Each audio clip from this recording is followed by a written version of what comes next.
right now we're in week 7 of the IMC. We're moving into our individual firearm movement and then fire maneuver phases of the course. And so we're getting a lot deeper look. Last week we covered the basics of firearm movement at the individual level, and then we've covered some more advanced firearm movement at a individual buddy team, fire team level, and now we moved into fire maneuver, having one squad support another squad as they're moving through their objectives. Fire movement for us is based off an individual level. Now, fire movement is always happening during an attack, and that's based off of an individual to a buddy team, and then independent within those small units. And then fire maneuver is having a base of fire, of having a supporting unit firing while another unit is moving underneath the cover of that fire.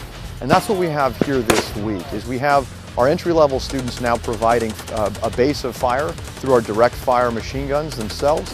And then what we have is a unit moving underneath that cover that's provided by that base unit itself. What we have is in week 7, we're starting to see the fundamental differences in the IMC and how we've taught before. What we currently have is our IMC is built off of an individual phase, a collective phase, and then a complex collective skills that we're looking to be able to move the students through. Up until week 7, they've had a lot of the individual movements that they've gone through, learning the specifics of a weapon system, learning how to use that weapon system. And in week 7, you're seeing the first intersection of the individual skills moving to a collective phase, and then dabbling with the complex collective. The complex collective is fire and maneuver, a base of fire while we have an independent unit moving underneath that.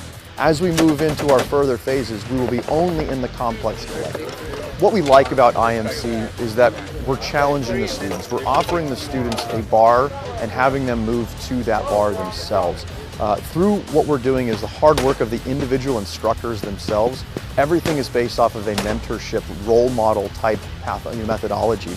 So we have the independent squad leaders and individual squad leaders that are solely responsible for their own squads.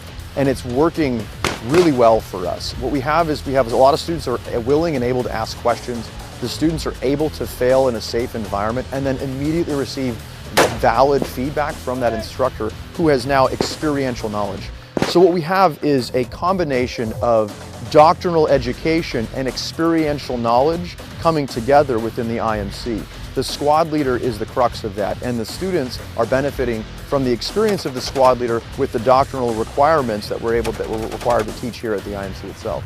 As we go forward in this course, what we're going to continue to see is more of that complex collective. You're going to see these Marines get pushed to their brink. But that's what we want to do in training, is push them to the point of where they think they can't go any further, and then through our safety structure, through the understanding of how this course is designed, the instructors will be there to help move these students along further than they ever have before.